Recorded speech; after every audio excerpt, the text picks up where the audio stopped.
그럼 그때 그 유효기간 속에서 그 유효기간 안에서 고통받고 어려움 겪고 했던 사람들을 막 그래도 그때에 함께하게 하셨던 분들이 이제 선교사님들이셨다고 저는 생각해요. 네네.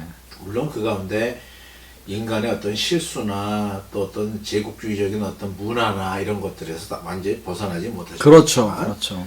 그래서 그 얘기를 좀 더 해주시면 그 우리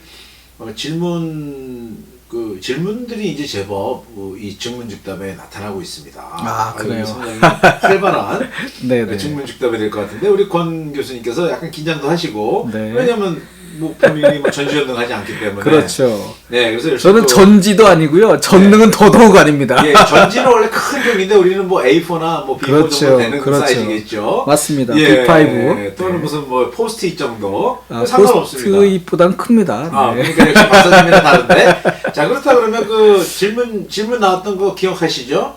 네. 예, 그 질문 좀 얘기해 주시고 좀 그 대답해 주시죠. 아, 이제 저한테 이제 개인적으로 질문했던 건 뭐냐면,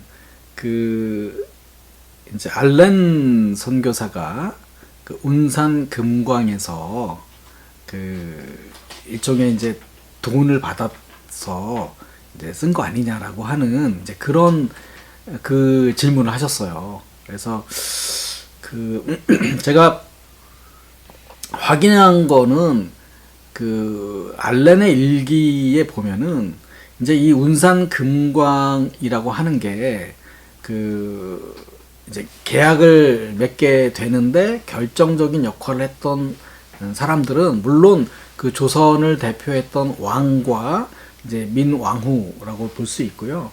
또 이쪽 중간에서 역할을 했던 인물은 이제 알렌 선교사라고 볼 수가 있습니다.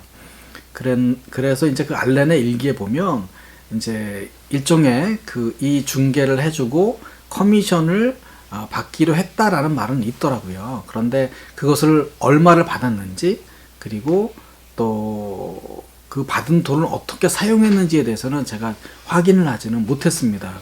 알렌의 일기에는 그런 내용은 나오지 않고 알렌의 일기를 쭉 제가 보니까 아마도 이제 미국에 가가지고 그러니까 마이너들이죠. 그러니까 이 광산을 이제 기계라든가 그런 것들을 운영할 수 있는 그런 사람들을 찾고 하는 그런 역할들을 많이 했고 그 가운데 썼던 여러 가지 비용들을 써놓은 건 있더라고요. 근데 이제 그거는 알렌 혼자 쓴 건 아니고 기록을 알렌이 했던 것 같습니다. 그래서 뭐 그 당시에 주미 조선 공사관에 있었던 여러 우리나라의 외교관들이죠. 지금 말로 하자면 이제 그분들이 썼던 비용 같은 거 어디를 가기 위해서 뭐 기차 그다음에 뭐 배를 탔다라든가 이런 비용들은 기록을 해놨는데 그 돈이 얼마나 되는지 그리고 얼마나 썼는지에 대해서는 제가 그건 잘 모르겠습니다. 혹시 아시는 분들이 있으면 좀 알려주시면 좋겠고요.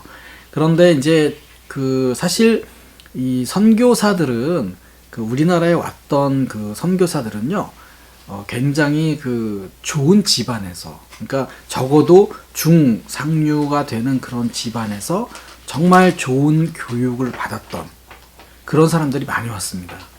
그 말은 무슨 말이냐면, 적어도 미국에서 중상류가 되기 위해서는 어떤 돈이라고 하는 거, 그게 굉장히 중요하지 않습니까? 왜냐면 이게 왜 중요하냐면, 미국이라고 하는 나라 자체가 세계 각지에서 그 당시로 말하자면 이제 유럽이라든가 이런 데서 이렇게 이민 와서 만든 나라 아닙니까? 이제 뭐 1620년에 메이플라워를 타고 왔던 이제 그런 사람들의 후예가 이제 뼈대가 돼가지고 만들어졌다고 볼 수가 있는데요. 어쨌든 이 사람들이 정말 첫 해에는 정말 굶어 죽을 사람이 있을 정도로 굉장히 힘든 그런 삶을 살았단 말이에요. 겨우 원주민들의 도움에 의해서 삶을 이렇게 연명할 수 있었을 정도였으니까. 그런데 그 사람들이 굉장히 열심히 노력하고 해서 이제 부를 읽었단 말이에요. 근데 이 사람들이 부를 읽은 방식 가운데 하나가 뭐냐면 상업을 중시했던 겁니다. 상업. 그래서 이 상업이 주는 가치에 대해서 굉장히 잘 알았고요. 사실 이 상업을 중시하고 하는 거는 종교 개혁자들의 어떤 면에서 보자면 전통이라고도 볼 수 있습니다. 그러니까 칼빈 같은 경우에도 그렇고 또 마틴 루터 같은 경우에도 그래요. 그래서 이자라고 하는 거, 이자를 받는 것이 성경적으로 옳으냐 안 옳으냐라고 했을 때 마틴 루터도 그렇고 칼빈도 그렇고 이자를 받는 것이 성경적으로 옳다라고 분명하게 얘기를 해요. 그러니까 거기에서 이제 발화된 것이 자본주의라고 말할 수가 있거든요. 그러니까 이 상업이라고 하는 것이 얼마나 그 중요한가 하는 것을 이 사람들은 그 알고 있었고, 또 그런 상업이라든가 이런 산업 같은 걸 통해서 이제 부를 일궈 나갔다고 볼 수가 있는 거거든요.